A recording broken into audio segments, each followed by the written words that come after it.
La oscuridad no siempre llega con pasos ruidosos, ni con gritos que atraviesan la noche. A veces se desliza suave, como una brisa envenenada, como un pensamiento que se instala en el corazón de alguien que conoces y en quien confías. Esa noche, en Springfield, Illinois, la oscuridad no irrumpió con violencia, simplemente ya estaba dentro. Era el 29 de agosto de 1995.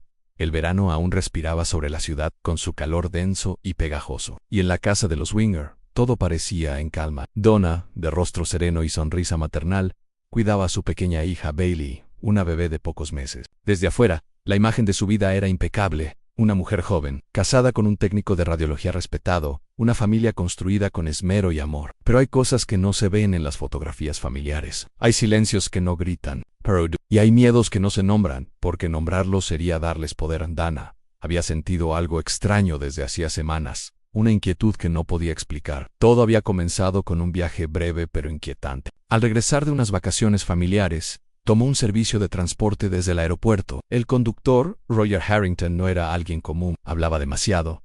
Miraba con insistencia por el espejo retrovisor. Lanzaba preguntas extrañas que cruzaban el límite de la cortesía. Dana sintió que algo no estaba bien. Cada palabra del hombre parecía una cuerda invisible que se apretaba alrededor de su paz. Cuando llegó a casa, lo primero que hizo fue hablar con su esposo Mark.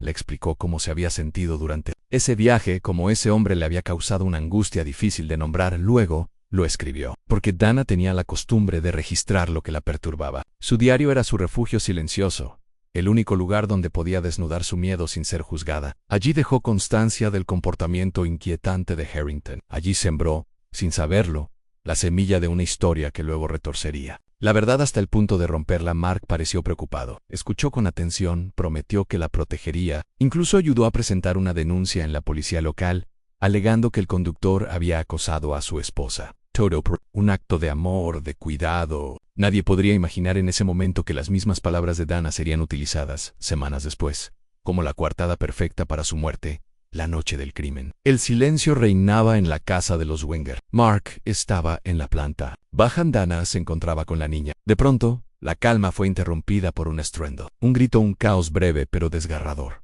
La llamada al 911 se registró a las 4:27 de la tarde. La voz de Mark era rápida, agitada, temblorosa. Tío, que un hombre había entrado en la casa y estaba atacando a su esposa con un martillo. Que él, en un acto desesperado, había corrido por su pistola y disparado al atacante. Cuando los oficiales llegaron, encontraron la escena congelada en un instante espantoso. El cuerpo de Donna estaba en el suelo, con la cabeza destrozada. Junto a ella, Roger Harrington, con un disparo en la sien. La pistola aún humeaba. La niña, milagrosamente, seguía con vida en una habitación contigua. En todo parecía encajar. Harrington, el extraño conductor acusado semanas antes, había vuelto a terminar lo que había empezado. Mark, el esposo protector, había reaccionado como debía. La policía cerró el caso con rapidez. Fue defensa propia. Un acto trágico, pero necesario. Dana, una víctima de un hombre perturbado. Mark, un viudo herido pero valeroso. La comida lo abrazó, le dieron condolencias, apoyo, comida caliente. Nadie dudó de su historia, pero a veces la verdad no gritan, susurran, y esos susurros comienzan a filtrarse, a repetirse, a formar un eco sutil que no se puede ignorar. El detective Doug Williamson, uno de los investigadores presentes, no lo dijo en voz alta, pero sintió algo. Era como si la escena hubiera sido construida, como si todo estuviera demasiado correcto. En las manos de Harrington no mostraban señales de haber sostenido un arma. El martillo estaba en un ángulo que no coincidía con la dinámica del ataque. La sangre en la ropa de Mark parecía demasiado poca para haber estado tan cerca de dos víctimas. Y la llamada al 911 no tenía el temblor auténtico del miedo, sino el ritmo ensayado de alguien que sabe lo que debe decir en punto poro. Todo eso eran apenas pequeñas fracturas en una superficie aparentemente sólida. No había evidencia concreta, ni testigos, ni confesiones. Solo dos cuerpos, una historia y un hombre libre. Mark, tras el entierro, volvió lentamente a su vida, pero no a la misma. El dolor era visible, sí, pero también lo era una inquietante calma. Comenzó a acercarse más a una compañera de trabajo, Diane Schultz, con quien había tenido una conexión desde antes. Se dejaban ver en público. Se hablaban con familiaridad. La tristeza se desdibujaba en su rostro con una rapidez que algunos notaron, aunque nadie lo dijo en voz alta. Y mientras tanto, el diario de Dana seguía ahí, como un grito contenido entre líneas. En esas páginas vivía el miedo que ella había sentido. El miedo que quizá intuía no venía del extraño en el auto, sino de un lugar mucho más cercano a Anne en la penumbra de esa historia, donde cada palabra parecía correcta, donde cada gesto era convincente. Comenzaba a formarse la grieta que lo cambiaría todo. Porque cuando la mentira se construye sobre una verdad escrita, tarde o temprano, esa verdad encuentra la forma de gritar desde el papel. Aunque el mundo no quiera escucharla, Tedevia. Y aunque el mundo aún no quería escucharla, esa verdad seguía ahí, quieta, paciente, aguardando el momento justo para salir a la superficie. El diario de Donna, olvidado en una caja junto a otros recuerdos, parecía contener una voz que atravesaba la muerte, una advertencia escrita con temblores en la tinta, porque todo lo que alguna vez temió no solo fue real, sino que fue utilizado en su contra con una precisión escalofriante.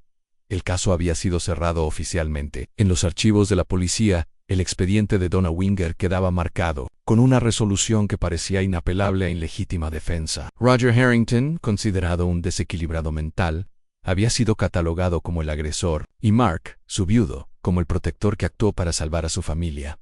La comunidad se volcó en apoyo. Las condolencias llegaban con flores, tarjetas y oraciones, pero también con susurros, porque los rumores, como los ríos subterráneos, siempre encuentran salida. No fue inmediato. Pasaron meses, pero algunos ojos comenzaron a abrirse. YN Special, los del detective Doug Williamson, que jamás pudo descansar del todo tras ver esa escena.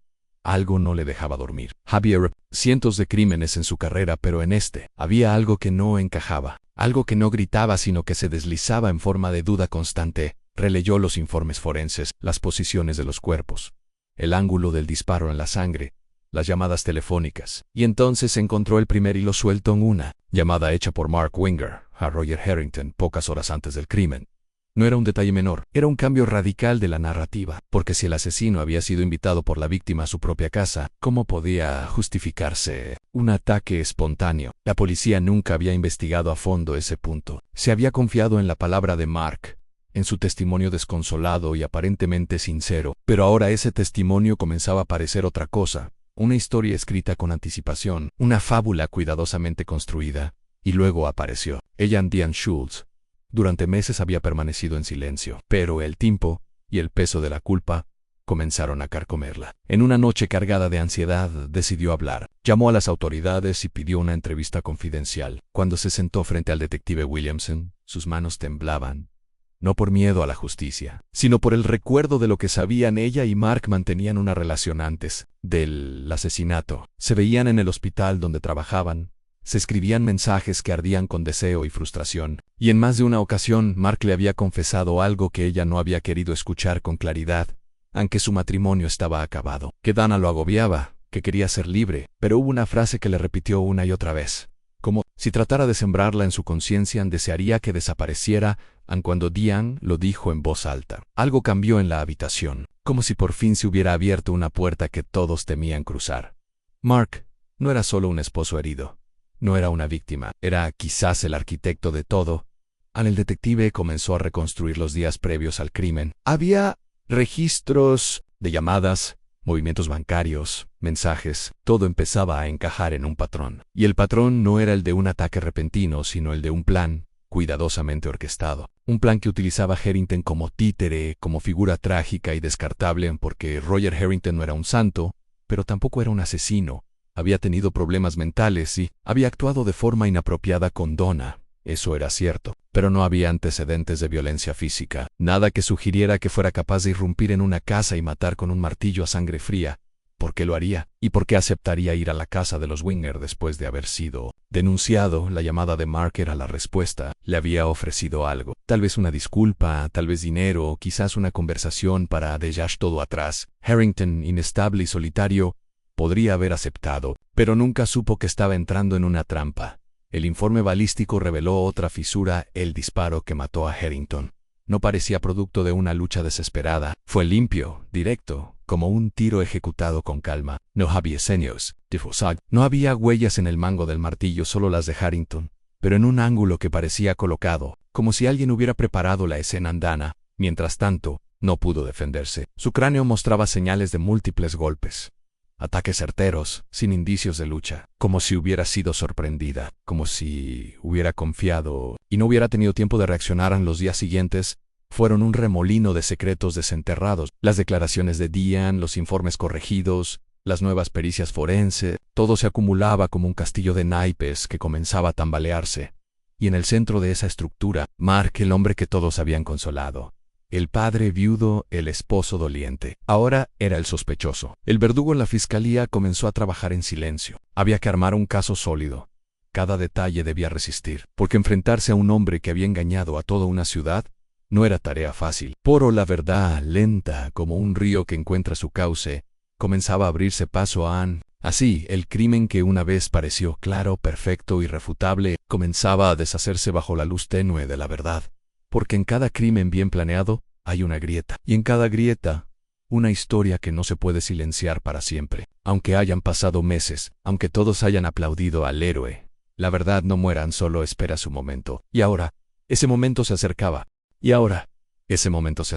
Como un murmullo que al principio parece viento, pero termina convirtiéndose en un grito que sacude los cimientos. La verdad, paciente como el silencio de un reloj enterrado, comenzaba a hacer ruido. Podía seguir escondida entre los pliegues de una coartada bien tejida. Lo que durante años fue considerado un crimen cerrado, una defensa justificada, ahora se revelaba como una historia de engaño y manipulación. En el año 2001, 6 años, después del asesinato de Dana Winger, las piezas finalmente comenzaron a encajar con una exactitud escalofriante. La Fiscalía del Condado reunió todos los elementos, las declaraciones, las nuevas pruebas forenses, las inconsistencias del testimonio de Mark, y lo que antes eran solo sospechas se transformaron en una acusación formal. Mark Winger fue arrestado, esposado en su propia casa, la misma donde había simulado su tragedia, aquella donde, con sangre fría, había ejecutado a su esposa y a un desconocido, creando una escena tan limpia como repugnante. En la sala del tribunal, el ira se volvió.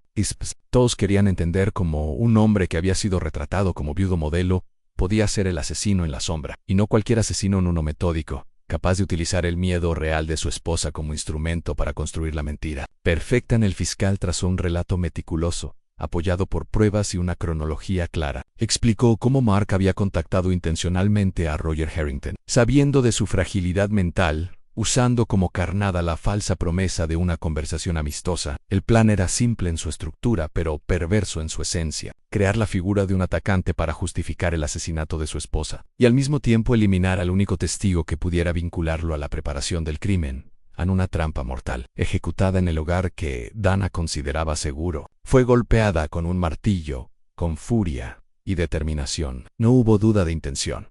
No fue impulso. Fue cálculo. Harrington llegó después, o quizás al mismo tiempo, engañado, confundido, y terminó con un disparo limpio en la cabeza.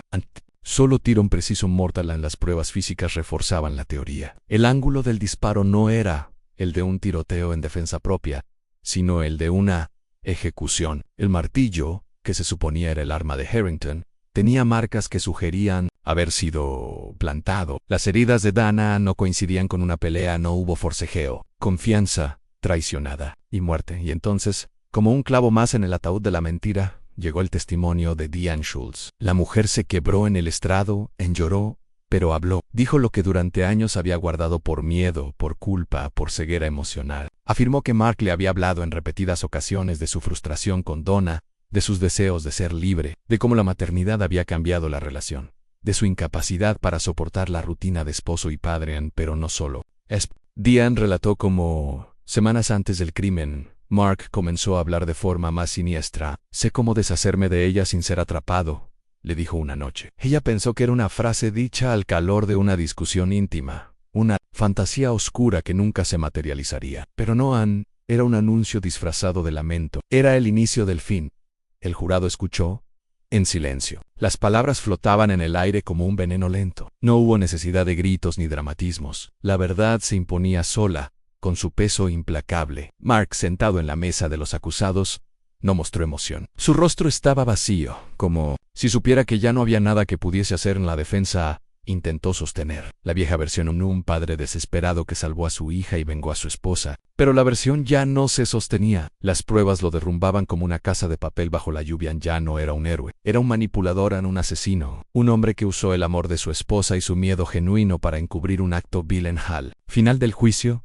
El silencio fue absoluto. La sala entera contenía el aliento cuando el juez anunció el veredicto en culpable. Culpable del asesinato de Donna Winger. Culpable del asesinato de Roger Harrington. Doble homicidio en primer grado. Condenado a cadena perpetua sin posibilidad de libertad condicional en los bancos del público. Algunos soltaron suspiros. Otros, lágrimas ampero, no de tristeza. Era el peso de la verdad cayendo finalmente sobre los hombros de quien la había esquivado durante años. Era justicia. Aunque tardía, aunque insuficiente para reparar lo perdido Annie así, el hombre que fue consolado, abrazado, defendido y compadecido. Terminó sus días en una celda gris, rodeado del silencio que él mismo crió, porque eso fue su crimen en un teatro siniestro donde cada elemento estaba calculado, donde cada lágrima era parte de un guión. Pero el tiempo, como la sangre derramada, no se borran, se filtran, se queda, y tarde o temprano, ablandana, aquella mujer que solo quería vivir tranquila, que escribió con mano temblorosa en su diario lo que sentía, fue escuchada al fin. Su voz, desde las páginas manchadas de tinta, desde los recuerdos callados, desde el miedo nunca ignorado, fue la chispa que encendió la llama de la verdad, y su historia quedó como un eco imborrable, un recordatorio de que los monstruos no siempre llegan con la noche. A veces, viven contigo, te miran a los ojos y te llaman amor, y sonríen mientras planean tu final, porque en cada crimen, por perfecto que parezca, hay una grieta, y por esa grieta siempre entra la luz.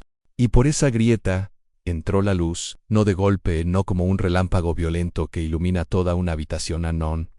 Fue como un amanecer silencioso, lento, donde los contornos se revelan poco a poco, y los detalles que antes parecían inocentes empiezan a mostrar su verdadera forma. La historia de Donna Winger, por años envuelta en una falsa narrativa de tragedia doméstica, ahora se convertía en una lección sombría sobre el poder del engaño, y sobre la fragilidad de la confianza tras el juicio y la condena de Mark Winger. Algo cambió en Springfield. Las miradas en la comunidad dejaron de ser ingenuas, se volvieron más pesadas, como si todos hubieran comprendido de golpe que la maldad no siempre lleva una máscara grotesca, ni llega de fuera. A veces, vive en la misma casa, se sienta en la misma mesa, y duerme en la misma cama.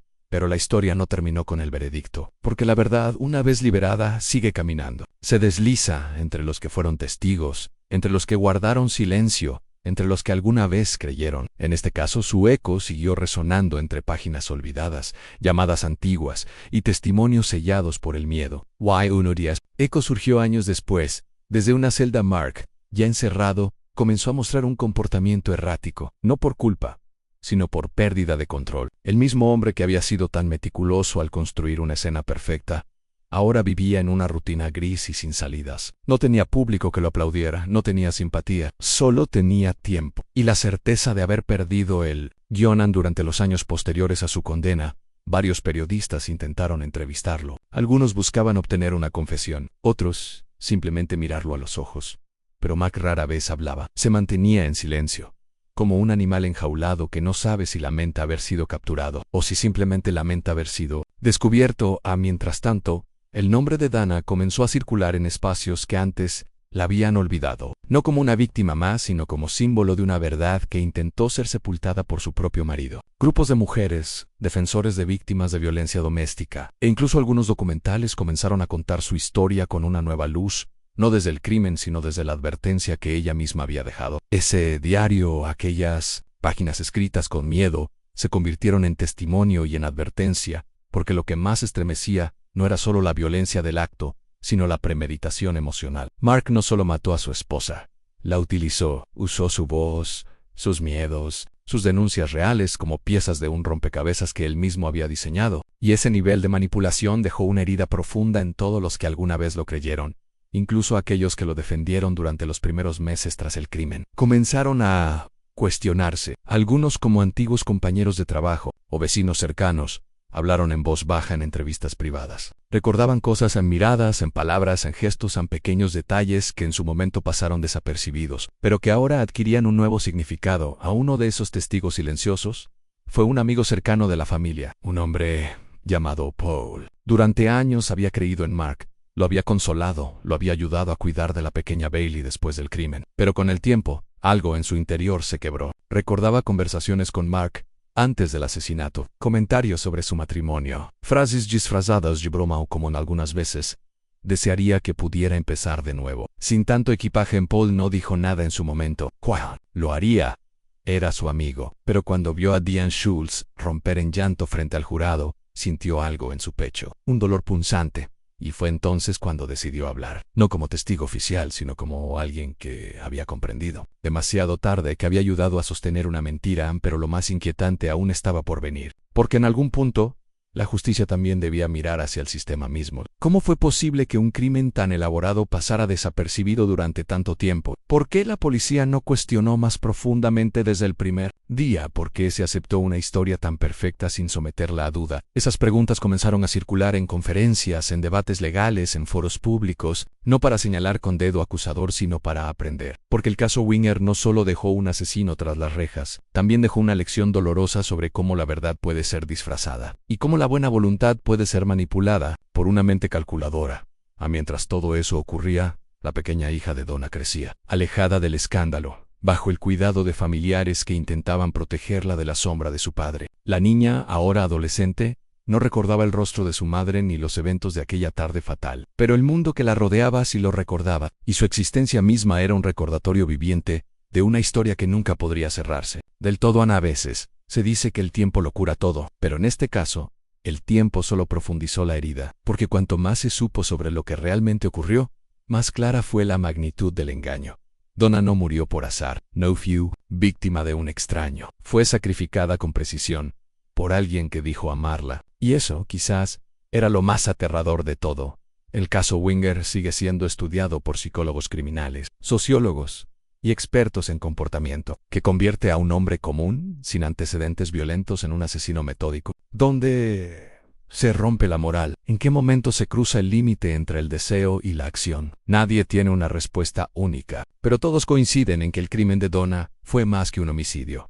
Fue una traición absoluta, un asesinato emocional que comenzó mucho antes del golpe final, y así, la historia continúa, no en tribunales, no en cárceles, sino en memoria colectiva. Porque Donna, a través de sus palabras escritas y del eco que dejó, se convirtió en algo más que una víctima. Se convirtió en una voz que no se pudo silenciar, una advertencia eterna, y en la grieta por donde entró la luz, ahora habita el recuerdo, un recuerdo que jamás se apagará. Y en la grieta por donde entró la luz, ahora habita el recuerdo, un recuerdo que jamás se apagará. Porque hay historias que no terminan con un juicio ni con una sentencia, sino que permanecen vivas en la forma en que cambian a las personas que las presenciaron, en las cicatrices invisibles que dejan, y en los silencios que arrastran a quienes quedaron detrás.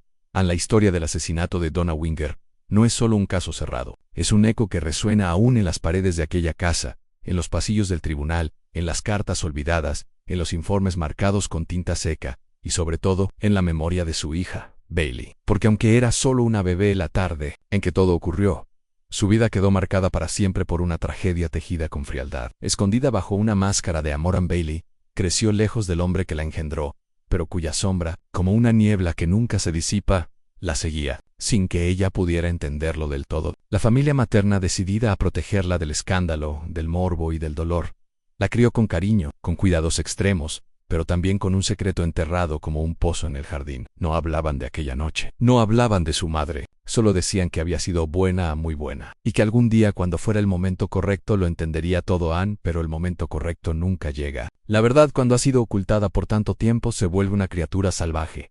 No se presenta con sutileza, llega con un golpe, con una noticia, con una búsqueda impulsiva. Fue durante la adolescencia de Bailey que todo comenzó a desmoronarse. Un proyecto escolar sobre casos criminales célebres, un nombre que apareció en internet, una fotografía en un apellido, El Sus, y entonces, la búsqueda lo que encontró la dejó paralizada en titulares de periódicos antiguos. Imágenes del juicio, entrevistas a la fiscalía, declaraciones de la mujer que su padre había amado mientras planeaba la muerte de su madre. En todo estaba Allie, no en palabras dulces, no en relatos familiares, sino en informes crudos, en crónicas que hablaban de ella. Sin mencionarla directamente, la rabia fue inevitable, la confusión también, pero sobre todo, una angustia que no encontraba lugar. ¿Cómo se sobrevive sabiendo que uno fue parte de un crimen sin saberlo? ¿Cómo se vive sabiendo que el rostro que te acunó alguna vez era el mismo que había destruido tu mundo con una sonrisa? Bailey no habló con nadie durante semanas. Guardó el secreto como una bomba entre los dedos, hasta que un día decidió escribir, y sus palabras, igual que las de su madre muchos años atrás, comenzaron a fluir con la misma mezcla de miedo. Y Verdad llenó páginas con preguntas, con imágenes rotas, con nombres que hasta entonces le habían sido ajenos. Escribió a su padre no para perdonarlo, ni para condenarlo, solo para decirle que sabía, y que el silencio no iba a protegerlo más. La carta fue interceptada por el sistema penitenciario, no obtuvo respuesta, pero algo en ella se liberó. Era como si el peso que llevaba en el pecho se hubiera hecho palabra, y al volverse palabra, ya no la asfixiaba igual. A partir de entonces Bailey comenzó a hablar, a reconstruir la historia por su cuenta, no como una víctima, sino como una testigo involuntaria de un teatro macabro del que nunca pidió formar parte. Mientras tanto, en el interior de la prisión donde Mark Winger cumplía su condena, el tiempo parecía haberse detenido. Allí la rutina era su única compañía, la comida insípida, los muros grises, las conversaciones vacías de otros reclusos. A veces recibía cartas de curiosos, mujeres que aún creían en su inocencia, gente obsesionada con los asesinos, célebres, pero ninguna de esas palabras tenía el efecto que él buscaba, porque todas provenían de fuera. Ninguna venía de la única persona que podía devolverle algo de sentido, su hija. Cuando supo que Bailey había descubierto la verdad, Mark cambió. No porque sintiera culpa, esa emoción parecía haberse extinguido hacía mucho, sino porque entendía que el único eslabón que aún podía manipular se había roto, había perdido el control. Su plan, que alguna vez pareció perfecto, ahora se le deshacía entre las manos como ceniza. A los psicólogos forenses que lo evaluaron, señalaron algo inquietante. Mark no presentaba signos claros de arrepentimiento. Era analítico, meticuloso, y solo mostraba frustración cuando hablaba de su captura, no del crimen. Era como si el problema no hubiera sido asesinar a su esposa, sino no haber logrado salirse con la suya. Un perfil oscuro, frío, un narcisista en uno que nunca hubiera imaginado quien lo conoció como padre, esposo, amigo. Mientras tanto, el caso comenzó a ser revisado en universidades, en programas de criminología, como ejemplo de crimen disfrazado de tragedia doméstica. Se estudiaba cómo la imagen pública puede ocultar monstruos, como los detalles pequeños, una llamada telefónica no investigada, una escena del crimen demasiado limpia, una historia demasiado perfecta.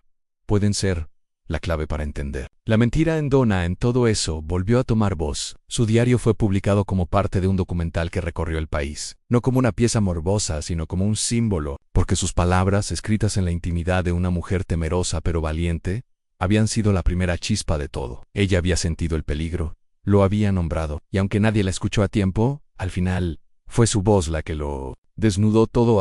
El documental llevó a más personas a reflexionar, a reconocer señales, a hablar. Muchas mujeres comenzaron a escribir también, a decir lo que callaban, a no ignorar la intuición.